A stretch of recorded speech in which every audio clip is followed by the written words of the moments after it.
సంవత్సరాల తరబడి ఎన్ని మందులు వాడినా మీ మోకాల నొప్పులు తగ్గట్లేదా? ప్రాణ పెయిన్ క్లినిక్ లో అత్యాధునిక చికిత్స. నమస్తే రవీంద్రనాథ్ గారు. నమస్తే అండి ఉష గారు. సో పవన్ కళ్యాణ్ గారు తిరుపతి పర్యటనలో కొన్ని వ్యాఖ్యలు చేయడం జరిగింది. ఏదైతే సనాతన ధర్మం కాపాడుకోవాలి అన్న వ్యాఖ్య మనం వింటూ ఉన్నాము. దాంతోపాటు చెన్నైకి వినిపించేలాగానే మాట్లాడారని ఒక రకంగా కూడా మనం చెప్పుకోవచ్చు. ఎవరైతే అక్కడ ఒక వ్యక్తి దీని గురించి మాట్లాడారు అంటే సనాతన ధర్మాన్ని నిర్మూలించాలి అనే విధంగానే ఆయన కూడా ఒక వర్డ్ యూస్ చేయడం జరిగింది. ఒక రకంగా ఇది హెచ్చరికనే మనం చెప్పొచ్చు. అండ్ దాంతోపాటు వారాహి డిక్లరేషన్ బుక్ కూడా చూపించడం జరిగింది. ఇప్పుడు అందరి కళ్ళు ఆ బుక్ పైనే ఉన్నాయి. దీనికి సంబంధించిన పూర్తి వివరాలు ఏంటి అండ్ దాంతో పాటు మనం చూసుకుంటే సనాతన ధర్మం అంటే ఏంటి, దీని గురించి ఇప్పుడు ఎందుకు మాట్లాడడం జరుగుతుంది అసలు? పవన్ కళ్యాణ్ గారు రీసెంట్గా తన తిరుపతి పర్యటనలో భాగంగా ఒక వర్డ్ వాడడం జరిగింది. అది వారాహి డిక్లరేషన్. సనాతన ధర్మంపై మేము ముందుకు తీసుకెళ్తామని చెప్తూ ఆయన కొన్ని కీలకమైనటువంటి అంశాలు కూడా మాట్లాడడం జరిగింది. ఎప్పుడైతే ఈయన సనాతన ధర్మాన్ని అన్నటువంటి ఏ టాపిక్ తీసుకొచ్చారో మీడియాలో ప్రముఖంగా రకరకాల వార్తలు వినిపిస్తున్నాయి. దురదృష్టవశాత్తు విషయం ఏంటంటే అదే ఒక ముస్లిం సంబంధించిన పండగ జరిగిందనుకోండి, తల మీద ఒక టోపీ పెట్టుకొని ఇఫ్తార్ విందులకు వెళ్ళినప్పుడు ఎందుకు వెళ్ళావు అని ఎవరు అడగరు. క్రిస్మస్ వేడుకలు జరిగినప్పుడు క్రిస్మస్ వేడుకల్లో భాగంగా అక్కడికి వెళ్ళి చర్చిల్లో పార్టిసిపేట్ చేసినటువంటి మన రాజకీయ నాయకులకి ఎందుకు మీరు వెళ్ళారు అని చెప్పి ఎవరు అడగరు. నాట్ ఓన్లీ పవన్ కళ్యాణ్, నేను అందరి దృష్టిలో పెట్టి చెప్తున్నాను. కానీ ఒక నేను హిందూ ధర్మానికి నేను కట్టుబడి ఉంటాను అని అంటే ఎందుకు మత ఛాందసవాదిగా చూస్తుంది ఈ లోకం అన్నదే ప్రశ్న. నేను సూటిగా ఒక ప్రశ్న అడుగుతున్నాను. ఎవరి ధర్మాలు వాళ్ళు పాటించుకోండి, తప్పేమీ లేదు కదా. సనాతన ధర్మాన్ని ఎప్పుడైతే పవన్ కళ్యాణ్ గారు మాట్లాడడం జరిగిందో ఇప్పుడే ఇన్ని రకాల వార్తలు, ఊహాగానాలు ఏదో జరిగిపోతుంది అన్నటువంటి ఒక వ్యాఖ్యలు వినిపిస్తున్నాయి. ఆయన చేసిన తప్పేంటి ఇక్కడ? కాసేపు మనం పవన్ కళ్యాణ్ గారిని పక్కన పెడితే ఆయన చేసిన వ్యాఖ్యలు తమిళనాడును ఉద్దేశించి మాట్లాడడం జరిగింది. ఉదయనిధి స్టాలిన్ ఎవరైతే ప్రెజెంట్ డిప్యూటీ సీఎంగా ఉన్నారో స్టాలిన్ గారి యొక్క అబ్బాయి ఉదయనిధి స్టాలిన్ గతంలో 2022లో ఆయన సనాతన వలిప్పు మానాడ్ అని ఒక కార్యక్రమాన్ని ఏర్పాటు చేశారు. సెప్టెంబర్ 2వ తారీఖు నాడు సనాతన వలిప్పు మానాడ్ అని చెప్పి, అంటే సనాతన ధర్మ నిర్మూలన తెలుగులో చెప్పాలంటే, దానికోసం ఆయన కట్టుబడి ఒక పెద్ద బహిరంగ సభలో కూడా మాట్లాడడం జరిగింది. అందులో ఆయన కీలకమైన వ్యాఖ్యలు చేశారు.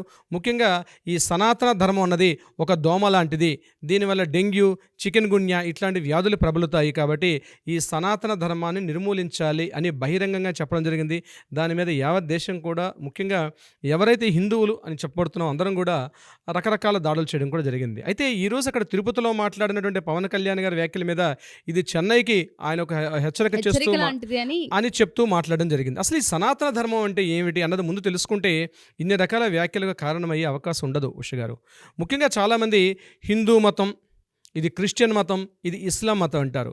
హిందూ అన్నది యాక్చువల్గా మతం కాదు, ఇది మొదటి నుంచి చెప్తున్నది. ఇది ఒక ధర్మం, హిందూ ధర్మం. దాన్ని సనాతన ధర్మం అంటారు. ఎందుకు ధర్మం అని పిలవబడింది అంటే ధర్మం అన్నది ఒక రూల్, ఒక పద్ధతి, ఒక ప్రామాణికం, ఒక రకమైన ఒక ప్రొసీజర్ అని చెప్పుకోవాలి. ధర్మం అంటే చాలా అర్థాలు ఉంటాయి. అవన్నీ ఈ వేదికలోని అన్ని విషయాలను చెప్పలేను కాబట్టి దాని సిస్టమ్ నేను చెప్తున్నానండి. సనాతన ధర్మం అంటే ఏంటి? ఎప్పుడు స్టార్ట్ అయిందో తెలియదు, ఎవరు మొదలైందో తెలియదు. ఒకసారి చిన్మయానంద గారు కూడా ఇదే ప్రశ్న అడిగారట. క్రైస్తవ మతాన్ని ఎవరు స్టార్ట్ చేశారంటే జీసస్ క్రీస్తు అంటారు. అదే ముస్లిం మతం ఎవరు స్టార్ట్ చేశారు అంటే మహమ్మద్ ప్రవక్త అంటారు. ఇట్లా. కానీ హిందూ మతం ఎక్కడ మొదలైంది అంటే సనాతనంగా ఉండేది, అంటే ఇంతకుముందు ఉండేది, ఇప్పుడు ఉంది, రేపు కూడా ఉండేది. దిస్ ఇస్ కాల్డ్ సనాతనం. ఇంతకుముందు ఉండేది, ఇప్పుడు ఉంది, రేపు భవిష్యత్తులో కూడా ఉంటుంది అని చెప్పేది ఒక సనాతనం. ఇది ఒక ధర్మం. వాట్ ఈజ్ ధర్మం? ఫర్ ఎగ్జాంపుల్ మీకు చెప్తాను చూడండి. సూర్యుడి నుంచి వస్తున్న వేడి దాని ధర్మం. వేడి అనేది ఒక ధర్మం. మంచు శీతలం దాని యొక్క ధర్మం. అంటే ప్రకృతిలో ఒక నియమాలు ఉంటాయి. ప్రతి దానికి కూడా ఒక నియమం ఉంటుంది. ఆ నియమాన్ని ధర్మం అంటుంది శాస్త్రం. ధర్మం అంటే ప్రొసీజర్. ముఖ్యంగా ఏదైతే సనాతన ధర్మం చెప్తున్నామో ఇది ఒక విధి విధానం. సూర్యుడు తూర్పున ఉదయించాలి, పడమరను అస్తమించాలి, చంద్రుడికి పౌర్ణమిలు, అమావాస్యలు ఉంటాయి. దాని ధర్మం అది, దాని ప్రొసీజర్ అది. సో ముఖ్యంగా ఇక్కడ చెప్పేది ఏంటంటే భరతఖండం అని ఏం చెప్తున్నాము, భారతదేశం అనేది చెప్తున్నాము. ఇది ఇప్పుడు నేను చెప్పినట్టుగా తూర్పున సూర్యుడు ఉదయించడం, పడమరను అస్తమించడం ఏదైతే ధర్మమో భారతదేశంలో ఇక్కడ వేదాలను ఉపయోగించడం, వేదవిహిత కర్మలు చేయడం, వేదాన్ని అనుసరించడం అనేది ఇది ఒక ధర్మం. భారతదేశంలో వేదాన్ని అనుసరించడం అనేది ఒక ధర్మం. ఎందుకు నేను ఇంత గట్టిగా చెప్పాల్సిన అవసరం వస్తుందంటే భారతదేశంలో ఉన్నటువంటి ఏదైతే ఈ హిందూ నాగరికత, ధర్మానికి ఇంకొక అర్థం నాగరికత కూడా వస్తుంది. హిందూ నాగరికత ఏదైతే ఉందో ముఖ్యంగా నదీ తీర ప్రాంతాల్లో ఉండే నాగరికతలు, ఈజిప్షియన్ నాగరికత నైలు నదీ పరివాహం ఉండేది, అలాగే మెసపటోమియా సివిలేషన్, రోమన్ సివిలేషన్, అలాగే మీకు రకరకాల సివిలేషన్స్ వచ్చాయి. ఈ సివిలేషన్స్ నాగరికతలో వస్తూ తరువాత వచ్చినటువంటి చారిత్రక మార్పుల వల్ల కొన్నాళ్ళకి వాటి ఆనవాళ్ళు కూడా లేకుండా అంటే పూర్తిగా రూపు మారిపోయినాయి. ఎందుకు మారిపోయిందో దానికి చాలా కారణాలు చెప్తాం. అదొక ఎపిసోడ్ అవుతుంది. మనం నెక్స్ట్ ఎపిసోడ్స్లో మనం వాటి గురించి డీటెయిల్గా మాట్లాడదాం. అంటే వాటి యొక్క ధర్మాలు ఏవైతే ఉన్నాయో ఆ ధర్మాలు అన్నవి కొద్దిగా కాలక్రమేణా మార్పులకు లోనైంది. కానీ భారతదేశంలో ఉన్నటువంటి ఈ సనాతన ధర్మం అని ఏదైతే మనం చెప్పుకుంటున్నామో ఈ సనాతన ధర్మం ఎప్పుడు మొదలైందో తెలియదు, ఎప్పుడు నడుస్తుందో తెలియదు, మరలా భవిష్యత్తులో ఇలాగే ఉంటుంది అని చెప్పడానికి ఈ సనాతన ధర్మం అని చెప్తున్నారు. అంటే సనాతన ధర్మం అంటే కేవలం హిందూ అనే పదం రీసెంట్గా ఫామ్ అయింది కొన్ని వేల సంవత్సరాల క్రితం. కానీ అంతకుముందు దేం వాడేవారు? దీన్ని సనాతన ధర్మం అనే వాడేవారు. ఏంటి సనాతన ధర్మం అంటే వేదాలకు సంబంధించినటువంటి, అంటే వాట్ ఈజ్ వేదాస్? వేదాలను అర్థం చేసుకోవాలనుకుంటే ఉపనిషత్తులు అర్థం చేసుకోవాలనుకుంటే మళ్ళా వేదాంగాలు అర్థం చేసుకోవాలనుకుంటే పురాణాలు అర్థం చేసుకోవాలనుకుంటే ఇతిహాసాలు. ఇవన్నీ ఒక వర్డ్స్, ఇవన్నీ కూడా ఒక సిమిలర్గా ఉంటాయి. అర్థం చేసుకోవడం కోసం ఒక్కొక్కటి దీని యొక్క మార్పు చెందుకుంటూ వస్తున్నాయి. కానీ ఏదేమైనప్పుడు కూడా అనాదిగా ఉండేది ఈ సనాతన ధర్మం. అయితే ఏమిటి సనాతన ధర్మం అంటే ఇక్కడ మూఢనమ్మకాలు వేరు, ఆచార వ్యవహారాలు వేరు, ధర్మం వేరు. అందుకే ధర్మో రక్షిత అంటుంది. అంటే సనాతన ధర్మం అన్నది భారతదేశంలో కొన్ని వేల సంవత్సరాల నుంచి కూడా, కొన్ని లక్షల సంవత్సరాల నుంచి కూడా ఇలాగే ఈ ధర్మం ప్రొసీజర్ అవుతుంది. మన తాతలు, మన తాతల తాతలు, తాతల ముత్తాతలు, ముఖ్యంగా మొత్తం ప్రపంచంలో తీసుకున్నట్లయితే పశ్చిమ భాగం అంతా కూడా ఈ మతాలకు పుట్టినిల్లు. క్రైస్తవ మతం కానివచ్చు, ముస్లిం మతం కావచ్చు, హైందవ ధర్మం కావచ్చు, ఇంకా ఏదైనా సరే ఇవన్నీ కూడా ఈస్ట్లో ఉన్నటువంటి ఈ తూర్పు ఆసియా ప్రాంతాల్లో మాత్రమే బాగా పుట్టి ఇక్కడ నుంచి యావత్ దేశానికి కూడా, యావత్ ప్రపంచానికి విస్తరించాయి. అయితే ఈ భారతదేశంలో ఇక్కడ జరిగినటువంటి దీని తర్వాత ఈ సనాతన ధర్మాన్ని పూర్తిగా రూపుమాపాలి అనే విషయం మీద అనేక వేల సంవత్సరాల పాటు కంటిన్యూస్గా దాడులు జరిగాయి. ఎన్ని దాడులు అంటే చరిత్రని మనం ఒకసారి వెనక్కి వెళ్ళినట్లయితే అండి గారు, అనేక దాడులు జరిగాయి ఈ సనాతన ధర్మాన్ని ఇక్కడ తొక్కేయాలి అనే ఉద్దేశంతో. ఎప్పటికప్పుడు ఎంత తొందరగా దాన్ని తొక్కేయాలని ప్రయత్నం చేస్తుంటే మరలా గోడ కొట్టిన బంతిలాగా సనాతన ధర్మం మరలా ముందుకు వెళ్తూ వస్తుండేది. దీనికి ఎగ్జాంపుల్ చెప్తాను. 1000 సంవత్సరంలో భారతదేశంలో ముస్లిమ్స్ యొక్క దండయాత్రలు స్టార్ట్ అయినాయి. అంటే కుతుబుద్దీన్ ఐబక్ 1206 ప్రాంతంలో ఈ భారతదేశం ప్రాంతంలో ఇక్కడ ఇస్లాం మత సామ్రాజ్యం స్థాపించాలని చెప్పి మూకుమ్ముడిగా చేయడం జరిగింది. ఒక సంవత్సరం కాదు, 1000 ఏళ్ల పాటు సుమారుగా భారతదేశంలో ముస్లిం మతరాజ్యాలే ఇక్కడ చేయడం జరిగింది. ఇక్కడ నేను మతం జోలికి వెళ్ళట్లేదండి. నేను ఏ రకంగా దాడులు ధర్మం మీద ఎటువంటి దాడులు జరిగాయి అని చెప్పడం నా ఉద్దేశం. ఈ ధర్మం మీద ఏమైంది కంటిన్యూ అయినప్పుడు కూడా ఈ రోజు కూడా వాళ్ళు కనీసం కొన్ని వందలేళ్ల పాటు ఇదే భారతదేశంలో రకరకాలుగా ఈ సనాతన ధర్మాన్ని భ్రష్టు పట్టించాలని అనేక ప్రయత్నాలు చేశారు. కానీ ఈ రోజు కూడా సజీవంగా ఉంది. దానికి అర్థం మన పూర్వీకులు ఇచ్చినటువంటి ఆ వేద సంస్కృతి. 600 సంవత్సరాలు ఔరంగజేబు పరిపాలన కాలంలో భారతదేశంలో క్రిస్టియన్స్ అనేవాళ్ళు భారతదేశంలోకి ప్రవేశించారు. ఔరంగజేబుకు ముందు భారతదేశంలో ఒక క్రిస్టియన్ కూడా ఉండేవాడు కాదు. కానీ 1600 సంవత్సరంలో భారతదేశంలో క్రిస్టియానిటీ అంటే ఈ వచ్చినటువంటి ఈ తూర్పు ప్రాంతం చూసినటువంటి కొంతమంది ఎవాంజలిస్టులు అంటారు, వాళ్ళు వచ్చి ఇక్కడ ప్రచారాన్ని చేయడం మొదలుపెట్టారు. కానీ ఈరోజు కూడా వాళ్ళ పర్సంటేజ్ తక్కువగా ఉంది. కారణం ఏమిటి అంటే ఈ ధర్మాన్ని నాశనం చేయాలనుకుంటున్నారు. వాళ్ళ పని వాళ్ళు చేసుకుంటే ప్రమాదం ఉండేది కాదు. మూలాల్ని ధర్మాలని ఎప్పుడైతే దాన్ని కించపరుద్దాం అనుకుంటారో అప్పటికప్పుడు మళ్ళీ డెవలప్ అవుతుంది. అంటే దీనికోసం ఇది ఒక రాకెట్ సైన్స్ ఏం కాదండి గారు. అర్థం చేసుకోవాలనుకుంటే మన ఇంట్లో మార్నింగ్ టు ఈవినింగ్ వరకు మనం చేసే దైనందిన కార్యకలాపాలు ఉంటుంది. ఫర్ ఎగ్జాంపుల్ మీకు చెప్తాను, తెలంగాణ ప్రాంతంలో బోనాలు. తెలంగాణ ప్రాంతంలో ఆషాఢ మాసం వచ్చేటప్పటికి, ఆషాఢ మాసం ఆ టైంలో బోనాలు ఏర్పాటు చేస్తారు. ఎవరు స్టార్ట్ చేశారండి ఈ బోనాలు? ఎవరు మొదలుపెట్టారు? అది ధర్మం, అది సనాతనం. సరిగ్గా మీకు ఇంకా కొద్దిగా చెప్పడానికి సాహసిస్తున్నాను. భారతదేశంలో ఎక్కువగా క్రిస్టియానిటీ ఎక్కడ ఉంటుంది? కేరళ ప్రాంతంలో ఉంటుంది. జీసస్ క్రిస్ట్ ఎప్పుడు జన్మించాడు? December 25th ఆయన డేట్ ఆఫ్ బర్త్ చేస్తారు. అటువంటిది ఎగ్జాక్ట్లీ భారతదేశంలో సరిగ్గా అదే సమయంలో 42 రోజుల పాటు దీక్షని వేసి మాలధారులై పూర్తిగా అయ్యప్ప అనుకుంటూ అదే కేరళ ప్రాంతానికి ఆ సేతు హిమాచలం వెళ్తారు. ఎవరు స్టార్ట్ చేశారు? లేదండి, ఆన్సర్ లేదు. ఇది మీరు చేశారా, నేను చేశానా, పలానా వ్యక్తి స్టార్ట్ చేశాడా? లేదండి.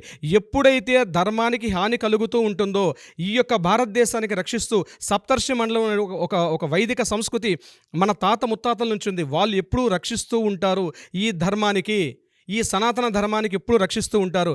ఈరోజు మీరు ఉమ్మడి ఆంధ్రప్రదేశ్లో తీసుకోండి, మన ఆంధ్ర కానీ తెలంగాణ కానీ తీసుకోండి, సరిగ్గా మీకు అదే టైంలో ఈ జీసస్ క్రీస్తు ఇట్లాంటి చేసే అంటే ముఖ్యంగా జన్మదినోత్సవాలు చేసే టైంలో భవానీ మాలలు వేసి ఇంద్రకీలాద్రి పర్వతానికి వెళ్తారు. ఒక్కసారి పూర్తిగా ఎర్ర రంగు దుస్తులు ధరించి చేస్తారు. అంటే ఇవన్నీ ఎవరు స్టార్ట్ చేశారండి? ఏ ఒక్క వ్యక్తి వల్ల సాధ్యమా? ఒక వ్యక్తిని ఎదురుగుండా వ్యక్తిని మార్చలేదు. అంటే నేను ఉద్దేశం ఏంటంటే భారతదేశానికి ఇప్పుడు మనం చూస్తున్న చాలా స్వల్పం 0.1%, కానీ మన సనాతన ధర్మం మీద అనేక దాడులు, అనేక వేల సంవత్సరాలు. కానీ ఏమైంది? ఇప్పుడు మనం అనుకున్నటువంటి ఈజిప్షియన్ కల్చర్ కావచ్చు, మెసొపటోమియన్ కావచ్చు, లేకపోతే రోమన్స్ కావచ్చు, వీళ్ళందరూ కూడా ఈ దాడుల వల్ల ఈరోజు వాళ్ళ నాగరికతలే కనుమరుగైపోయాయి. కానీ అప్పటికి ఇప్పటికి సజీవంగా ఉండేది సనాతన ధర్మం. ఇక మన దేశానికి వచ్చినట్లయితే తమిళనాడు, ఇప్పుడు మీరు మాట్లాడుతున్న తమిళనాడు ప్రాంతంలో ముఖ్యంగా ద్రవిడోద్యమం జరిగింది. ఉధృతంగా రామస్వామి నాయకర్ గారి ప్రాంతంలో అద్భుతమైన ద్రవిడోద్యమం నడిచింది. ఆ టైంలో కరుణానిధి గారు దీనిలో కీలక పాత్ర పోషించి గొప్ప కవితలు ఎన్నో రాసేవారు. ద్రవిడ ఉద్యమం నడిచింది అద్భుతంగా. అంటే రాముడు అనేవాడు లేడు, కృష్ణుడు అనేవాడు లేడు, అసలు పూర్తిగా ఇదంతా ఒక అశుద్ధం అని అన్నట్టుగా మాట్లాడేవారు. కానీ ఈ రోజుకు కూడా తమిళనాడులో ఉన్నటువంటి దేవాలయాల సంస్కృతి ఇప్పటికి కూడా ఉంది. నేనేమంటానంటే మతం వేరు, ధర్మం వేరు. ఇక్కడ రెండింటినంటే గుళ్ళు కడితేనే హిందూ మతమా, లేకపోతే రోజు గుడికి వెళ్తేనేనా, రోజు దైవారాధన చేయాలా, దీపం, ఇవన్నీ కూడా ఆచారాలు. ఆచారం వేరు, సంప్రదాయం వేరు, ధర్మం వేరు. ధర్మాన్ని ఎప్పుడైతే మనం ఆ మూలాలు పోగొట్టుకుంటామో అప్పుడే డెఫినెట్గా ఏదో ఒక తెలియని ఒక అతీంద్రియ శక్తి దీన్ని మరలా కంట్రోల్ చేయడానికి ఒక సప్తర్షి మండలం వచ్చే అవకాశం ఉంటుంది. నేను చెప్పిన మాట కాదండి, పెద్ద వేదాంత పండితులు దీన్ని ఎప్పుడు అవకాశం పెట్టి చెప్తున్నారు. ఈ రోజు జరుగుతున్నటువంటి విషయానికి మనం వచ్చినట్లయితే, ఇప్పుడు మన సమకాలీన సమాజంలో జరుగుతున్న విషయానికి వస్తే, సనాతన ధర్మం అంటే అదేదో పెద్ద బూచిగా మాట్లాడడం జరుగుతుంది. ఎందుకండి భయం? ఎందుకు వాళ్ళకి భయం? ఎప్పటికీ కూడా అల్పసంఖ్యాక వర్గాలను రక్షించుకోవాలి, మైనార్టీని రక్షించుకోవాలి. అవును, గర్భంలో చరిత్రలో చాలా దారుణాలకి అల్పసంఖ్యాక వర్గాలు చాలా రకాల అణగదొక్కబడ్డారు. వాళ్ళని ఎలా బయటకు తీసుకురావాలని ఆలోచించాలి తప్పించి దీనికి ప్రత్యామ్నాయం అంటే అదిగో మీకు కాలుకి దెబ్బ తగిలిందంటే కాలు తీసారంటే వైద్యం కాదు కదా. ఈరోజు జరిగింది సమాజంలో, ఈరోజు అల్పసంఖ్యాక వర్గాలు చాలా ఇబ్బందులు పడ్డారు. అవును, దానికి చారిత్రకంగా జరిగిన ఆధారాలు ఒప్పుకుందాం. కానీ దానికి రెమెడీ పూర్తిగా మనిషిని చంపేయడం కదా. ఒక కాలుకి గాయం తగిలిందంటే మనిషిని చంపేయడం కాదు కదా. సనాతన ధర్మం అన్నటువంటి ఏదైతే ఒక వైదిక ధర్మం ఉందో దీనికి అందుకే మీకు భగవద్గీతలో ఫస్ట్ శ్లోకం ఉంటుంది, ధర్మక్షేత్రే కురుక్షేత్రే సమవేత యుత్సవ మామకా పాండవైశ్చైవ కిం కుర్వత సంజయ. అంటే భగవద్గీత ఫస్ట్ శ్లోకం ధర్మక్షేత్రే, ధర్మంతో స్టార్ట్ అవుతుంది. చిట్ట చివరి అదే పదంలో ఎండింగ్ వర్డ్ సంజయ అంటే జయం. అంటే ధర్మంతో స్టార్ట్ అవుతుంది, జయంతో ఎండింగ్ అవుతుంది. అంటే ధర్మమే జయిస్తుంది. ఈ మధ్యంతా కూడా రకరకాల కార్యకలాపాలు ఉంటాయి. మనుషులు పుడుతుంటాం, మరణిస్తుంటాం, జీవులు పుడుతుంటారు, రకరకాల వ్యవస్థలు వెళ్తుంటాయి. చిట్ట చివరిగా మిగిలేది ధర్మం జయిస్తుంది. గీతాశ్లోకం కూడా అర్థం అదే. సనాతన ధర్మం అంటే ఇక్కడ మతాలు వేరు, ధర్మం వేరు అని చాలా క్లియర్గా కనిపిస్తోంది. ప్రజెంట్ సిచ్యుయేషన్ కనుక మనం చూస్తే పవన్ కళ్యాణ్ గారు ఎందుకు దీన్ని చేపట్టారు, ఎందుకు ఇప్పుడు దీన్ని లేవనెత్తారు, దీనికోసం ఎందుకు పునరావృతం అవుతూ ఉన్నారు, దీని వెనుక ఆంతర్యం ఏమిటి అసలు? రాజకీయ కోణంలో చూసుకుంటే రకరకాల విపరీతార్థాలు కనిపిస్తాయి ఉష గారు, రాజకీయ కోణంలో చూసినట్లయితే. కానీ బహుశా మరి ఆయనకి ఏం జరిగిందో తెలియదు. నేను ఇందాక మీకు స్టార్టింగ్ చెప్పినాడు, సప్తర్షి మండలం నుంచి ఏదో ఒక విశేషం జరుగుతుంది. ఎవరో ఒక మహానుభావుడు, ఒక టైంలో శివాజీ జన్మించారు, మరొక టైంలో సమర్థ రామదాసు, శివాజీ, మహానుభావులు కొంతమంది, ఒక వివేకానందుడు, వీళ్ళు ఏం చేశారంటే ఈ ధర్మాన్ని ప్రతిష్టాపన చేసేసి కొన్ని వందల సంవత్సరాల పాటు అవి ముందుకు వెళ్ళడం కోసం అని చెప్పి వాళ్ళు దాన్ని ప్రచారం చేసుకుంటూ వెళ్ళిపోయారు. బహుశా ఇప్పుడు జరుగుతున్న సమయంలో నేను పవన్ కళ్యాణ్ వాళ్ళతో పోల్చడం నా ఉద్దేశం కాదు, కానీ మార్పుకి నాంది అనేది ఎక్కడో దగ్గర జరగాలి. బహుశా ఆ కృత్యం తీసుకునే పవన్ కళ్యాణ్ గారిని మనం ఈ విషయంలో బహుశా రకరకాల మంది విభేదించవచ్చు. నేనేమంటున్నానంటే మతం వేరు, ఆచారం వేరు, సంప్రదాయం వేరు, ధర్మం వేరు. భారతదేశంలో ఉన్నది సనాతన ధర్మం, అందరినీ కలుపుకుని వెళ్ళే ధర్మం ఇది. అందరినీ కలుపుకొని వెళ్ళాలి. నేను ఎక్కువ నువ్వు తక్కువ అనే అంతరార్థం కాదు ఇక్కడ. ఎవరి మతం వాళ్ళదే.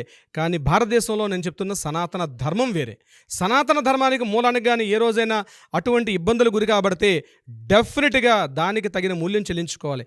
ఈరోజు డెమోక్రటిక్ గవర్నమెంటు ఒక 500 సంవత్సరాల క్రితం రాజరికం పరిపాలన, అంతకుముందు ఇంకా నిరంకుశ రాజులు, ఈ భారతదేశానికి అనేక వేల సంవత్సరాలు తీసుకుంటే రకరకాలటువంటి కృత్యాలు చూస్తుంది. ఈరోజు డెమోక్రటిక్ ఒక గవర్నమెంట్ నడుస్తుంది. అంతే. ఇక్కడ రాబోయే రోజుల్లో ఇంకేం మార్పులు ఉంటాయి తెలియదు.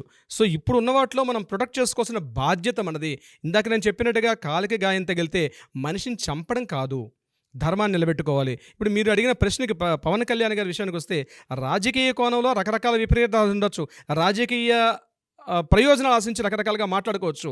బట్ ఏదైతే అక్కడ తమిళనాడులో జరిగిన సనాతన ధర్మ నిర్మూలన అంటే ఎంత ధైర్యం ఉండాలండి వాళ్ళకి ఆ వర్డ్ వాడడం అంటే. సనాతన ధర్మ నిర్మూలన కార్యక్రమం చేపడుతున్నామంటే ఎవరిని మీరు సాధించాలనుకుంటున్నారు? అది సాధ్యమా? ఇంపాసిబుల్. ఇదే ఒకసారి మేము హరిద్వార్లో ఋషికేశ్ ఆశ్రమంలో గీతాశ్రమంలో మాట్లాడినప్పుడు ఆయన ఇప్పుడు నేను మీతో చెప్పిన విషయాలు చెప్పారు. ఈ ధర్మాన్ని ఎవ్వరూ నాశనం చేయలేరు. అనేక వేల సంవత్సరాల పాటు చూసినట్లయితే ఈ ధర్మాన్ని నశింపచేయడం పని కట్టుకొని చేశారు. మీది అది వేస్ట్, మీ దేవుళ్ళ దండగా, మీ అది దండగా అని ఎంత క్రిటిసైజ్ చేస్తే అంతకంత డెవలప్ అవుతుంటుంది. చూడండి, ఇటీవల కాలంలో వినాయక చవితి తీసుకోండి, అమ్మవారి సంబరాలు తీసుకోండి, ఇలాగో ఇప్పుడు నవరాత్రులు ఉన్నాం కాబట్టి చెప్తున్నాను. అంతకంత పెరుగుతుంది తప్పించి ఎక్కడ తగ్గే వాతావరణం కనబడదు. అదే ధర్మం. దట్ ఈస్ కాల్డ్ సనాతన ధర్మం. ధర్మం అనేది విజయానికి నాంది, మీరు చెప్పినట్టుగానే. సో అదే ధర్మాన్ని కాపాడడానికి కోసం మాత్రమే ఇది ఈ ప్రయాణం అని ఆశించవచ్చని నేను అనుకుంటూ ఉన్నాను. దీనికి సంబంధించి ఇంకా మనకు కూడా వివరాలు రావాల్సి ఉంది. అసలు ఏ విధంగా ముందుకు తీసుకెళ్తున్నారు, అసలు ఈ ప్రచారంలో ఉన్న అంటే నియమం ఏంటి అని మనకి తెలియాల్సిన అవసరం ఉంది. Anyway, thank you so much sir. చాలా క్లియర్గా, చాలా నీట్గా ఎక్స్ప్లెయిన్ చేశారు. మతాలు వేరు, ధర్మం వేరు. ఏ మతమైనా సరే ధర్మం కోసమే ప్రయాణిస్తూ ఉంటుంటాం.